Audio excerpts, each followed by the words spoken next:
بسم اللہ الرحمن الرحیم۔ السلام علیکم ناظرین، اگر حضور صلی اللہ علیہ وآلہ وسلم کے صحابہ کرام اپنے نبی سے عاشقانہ محبت اور عقیدت رکھتے تھے تو معلم انسانیت صلی اللہ علیہ وآلہ وسلم کو بھی اپنے صحابہ کرام اور جانثاروں سے ان سے کہیں زیادہ محبت تھی، جس کا اظہار بھی حضور گاہے بگاہے فرمایا کرتے تھے۔ اس سلسلے میں ہم آپ کو 2 احادیث سناتے ہیں۔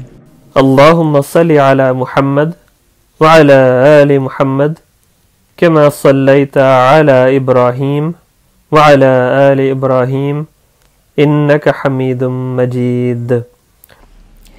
حضرت عمران رضی اللہ تعالیٰ عنہ بیان کرتے ہیں کہ حضرت صلی اللہ علیہ وآلہ وسلم نے فرمایا، بہتر لوگ میرے زمانہ کے ہیں، پھر وہ جو ان کے بعد آئیں گے۔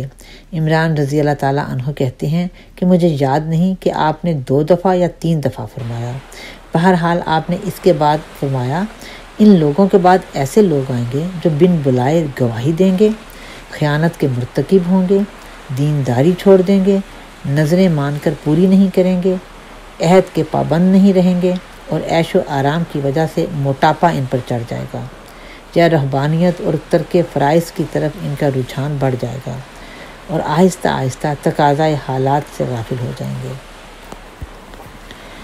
ایک اور موقع پر حضرت عمر بن خطاب نے فرمایا کہ میں حضور صلی اللہ علیہ وآلہ وسلم کی مجلس میں بیٹھا ہوا تھا۔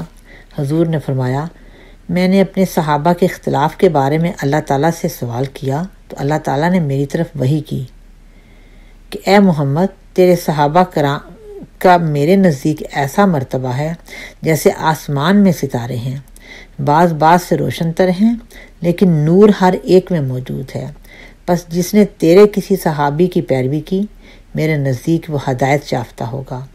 حضرت عمر رضی اللہ تعالیٰ عنہ نے یہ بھی کہا کہ حضور نے فرمایا کہ میرے صحابہ ستاروں کی طرح ہیں، ان میں سے جس کی بھی تم اقتداء کرو گے ہدایت پا جاؤ گے۔ اللہم صلی علی محمد وعلی آل محمد وبارک وسلم انک حمید مجید۔ ناظرین، اس کے ساتھ ہم آج آپ سے اجازت چاہیں گے۔ ہمیں بھی اپنے رمضان کی دعاؤں میں یاد رکھیے گا۔ خدا حافظ۔